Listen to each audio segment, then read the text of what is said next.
Good morning विद्यार्थी मित्रों, आप सब कैसे हो? मज़े में हो ना? तो आज हम हिंदी विषय सीखने वाले हैं। हिंदी विषय में हमने लास्ट में पुनरावर्तन 1 जो था वो पूर्ण किया था और आज प्रकरण नंबर 5 धम्मक धम्मक आता हाथी, ये जो है वो कविता है। और कविता के रचयिता हैं प्रयाग शुक्ल, श्री प्रयाग शुक्ल, ये कविता के रचयिता है। ये प्रस्तुत कविता प्रसिद्ध रचनाकार श्री प्रयाग शुक्ल द्वारा रचित गई है। उनका जन्म ईस्वी सन 1940 में कोलकाता में हुआ था। साहित्य की विविध विधाओं पर सशक्त रूप से लेखनी चलाई है। बच्चों के लिए बहुत सारी उल्लेखनीय रचनाएं भी उन्होंने लिखी है।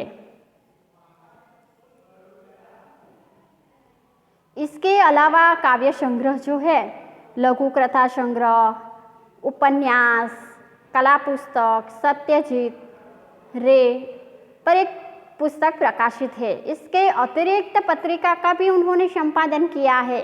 तो यहाँ पे हमें उन्होंने एक कविता दी है। कौन सी कविता? धम्मक धम्मक आता हाथी। तो चलो देखते हैं कविता। तो पहले हम कविता का श्रवण करेंगे, यानी कि कविता सुनेंगे। मैं यहाँ पे कविता गा रही हूँ, आप उन्हें सुनिए और बाद में आपको भी ये कविता गानी है, बराबर? देखो, धम्मक धम्मक आता हाथी, धम्मक धम्मक जाता हाथी, अपनी सूंड उठाता हाथी, अपनी सूंड गिराता हाथी, अपनी सूंड हिलाता हाथी, अपनी सूंड घुमाता हाथी, धम्मक धम्मक आता हाथी, धम्मक धम्मक जाता हाथी, जब पानी में जाता हाथी, भर भर सूंड नहाता हाथी, कितने केले खाता हाथी, यह तो नहीं बताता हाथी, धम्मक धम्मक आता हाथी, धम्मक धम्मक जाता हाथी। तो इस तरह इस कविता को आपको भी तैयार करनी है। तो अब हम ये कविता का अर्थ समझेंगे। देखो, धम्मक धम्मक, यहाँ पे शब्द है धम्मक धम्मक। तो धम्मक धम्मक यानी जो हाथी के चलने की आवाज़ होती है ना, वो कैसी है? तो धम्मक धम्मक है। हाथी जब चलता है तो उसकी आवाज़ कैसी आती है? चलने की, धम्मक धम्मक। फिर हाथी, तो हाथी को हम दूसरा क्या कहेंगे? तो गज, बराबर? समानार्थी शब्द में पूछा जाएगा कि हाथी का समानार्थी शब्द, तो गज लिख सकते हैं, बराबर? फिर तो हाथी धम धम करता हुआ आता है और धमक धमक जाता हाथी, और जाता भी कैसे है? धम धम करता हुआ। फिर आगे देखते हैं, अपनी सूंड उठाता हाथी, क्या करता है? अपनी सूंड, सूंड पता है ना, आपने हाथी को देखा होगा। तो हाथी के शरीर का वह अंग है जिससे वह नाक और हाथ का काम करता है, बराबर? कोई चीज़ उठाकर मुंह में रखता है, वो सूंड होती है, बराबर? अपनी सूंड गिराता हाथी, अपनी सूंड हिलाता हाथी, अपनी सूंड घुमाता हाथी। हाथी क्या करता है? अपनी सूंड को उठाता है, फिर नीचे गिरा देता है, फिर उसको हिलाता भी है और फिर गोल घुमाता है, बराबर? क्या करता है हाथी? अपनी सूंड को उठाता है, गिराता है, हिलाता है और घुमाता है। फिर आगे देखते हैं, धम्मक धम्मक आता हाथी, धम्मक धम्मक जाता हाथी। कैसे हाथी आता है और कैसे जाता है? तो हाथी धम धम करके आता है और धम धम करके जाता है। गुजराती में क्या कहेंगे? पहले से देखते हैं। हाथी धम धम करतो आवे छे અને ધમ ધમ કરતો જાય છે। હાથી તેની સૂંઢ ઊંચી કરે છે, નીચી કરે છે, સૂંઢ હલાવે છે અને સૂંઢને ઘુમાવે છે, ફરાવે છે ગોળ। પછી આગળ શું કીધું? ધમ ધમ કરતો હાથી આવે છે અને ધમ ધમ કરતો જાય છે। પછી આગળ જોઈએ તો जब पानी में जाता हाथी भर भर सूंड नहाता हाथी कितने केले खाता हाथी यह तो नहीं बताता हाथी धमक धमक आता हाथी धमक धमक जाता हाथी। तो हाथी क्या करता है, जब पानी में जाता है तब हाथी सूंड जो होती है ना, उस सूंड में पानी भर भर के अपने शरीर के ऊपर डालता है, यानी कि नहाता है। और हाथी को केले बहुत पसंद है तो केले खाता है, लेकिन वो क्या नहीं बताता कितने केले खाया, वो नहीं बताता, क्योंकि वो तो क्या करता है पूरी की पूरी लूम की लूम ही खा जाता है। इसलिए हमें नहीं पता चलता कि हाथी ने कितने केले खाए। तो यहाँ गुजराती में क्या कहेंगे, જ્યારે હાથી પાણીમાં જાય છે ત્યારે સૂંડ ભરી ભરીને નહાય છે। હાથી કેટલા કેળા ખાય છે તે કોઈને કહેતો નથી। હાથી ધમ ધમ કરતો આવે છે અને ધમ ધમ કરતો જાય છે। બરાબર, આ છે આપણી કવિતા। બરાબર, તો આપણે એના શબ્દાર્થ હવે જોઈએ। આમ તો આપણે શબ્દાર્થ જોઈ જ લીધા છે।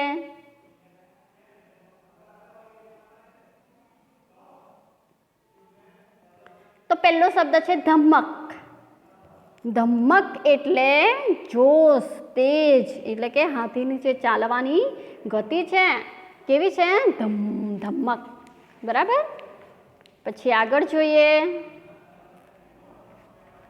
पानी। तो पानी एटले जल, नीर, सलील अने हाथी, तो हाथी ने बीजू शुं कहेवाय, गज। बराबर, हवे आपणे अभ्यास जोईए। प्रश्न नंबर 1, कविता का अभिनय के साथ गान कीजिए। अब यहाँ पे आपको क्या करना है, अभिनय के साथ गान करना है। बराबर, क्या करना है, अभिनय के साथ आपको गान करना है। जैसे कि हमने कविता में देखा, क्या देखा, देखो यहाँ पे हमने दिखाया है धमक धमक हाथी आता है ना। तो ये जो प्रश्न नंबर जो 2 है उसको आपको क्या करना है, प्रवृत्ति करनी है। प्रवृत्ति करनी है, कैसे करनी है, तो यहाँ इस कविता को गाते हुए आपको अभिनय करते हुए आपको वीडियो बनाना है। बराबर, क्या करना है, हाथी की तरह जो अभिनय करना है, धमक धमक आता हाथी, तो हाथी की तरह आपको चलना है, उसका अभिनय करना है, फिर जाना है, फिर सूंड हिलाना है, सूंड गिराना है, हिलाना है, सूंड घुमाना है, ऐसे ही सिर्फ अभिनय करना है आपको। बराबर, हाथों से अभिनय आप कर सकते हो।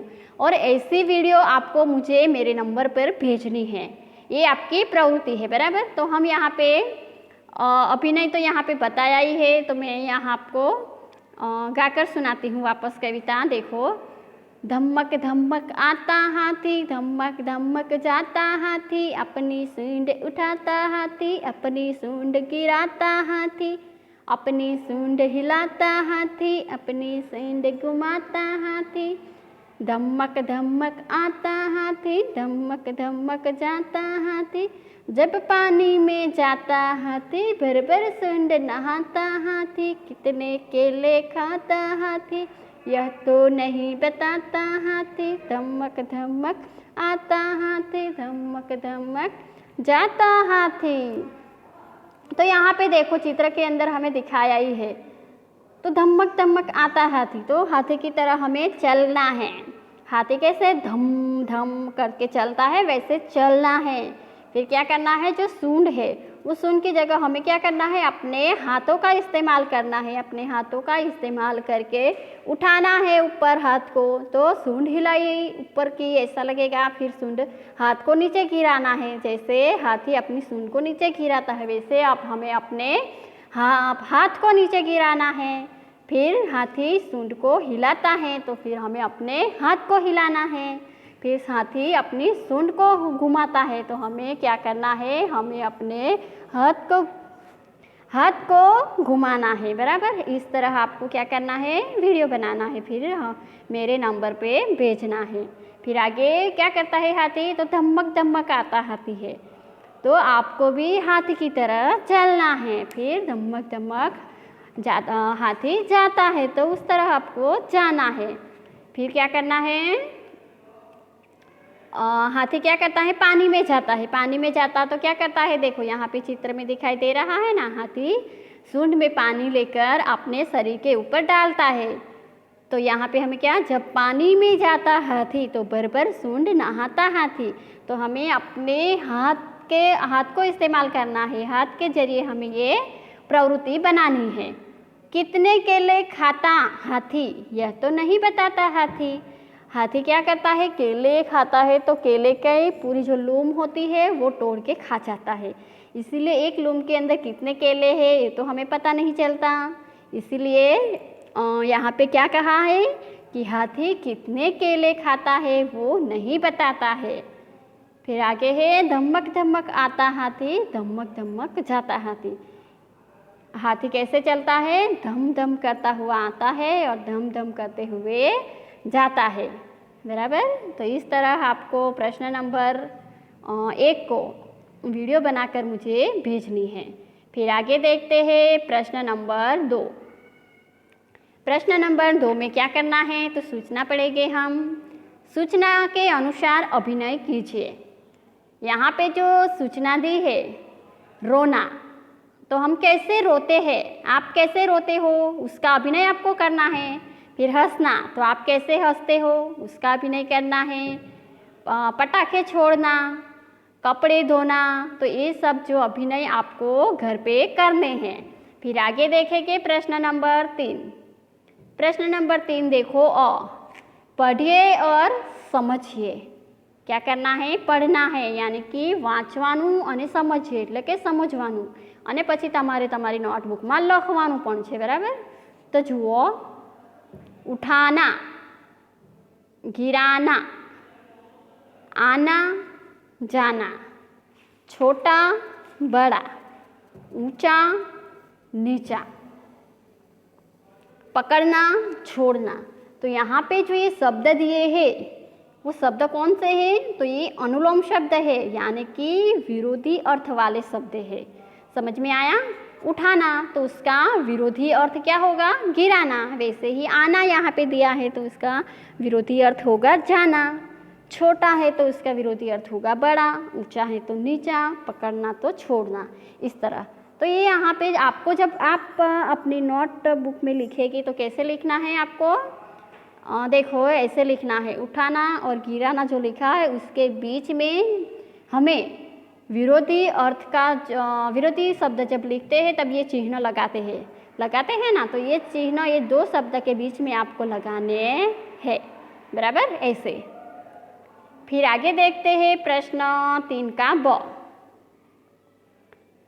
प्रश्न नंबर 3 का ब देखते हैं। ऊपर दिए गए विलोम शब्द पर आधारित वाक्य बनाइए। तो यहाँ पे जो हमें शब्द दिए हैं उसके आधार पर हमें क्या करना है, वाक्य बनाने हैं। तो जैसे कि यहाँ पे एक उदाहरण दिया है, देखो, गिरे हुए को उठाना चाहिए, हमें किसी को गिराना नहीं चाहिए।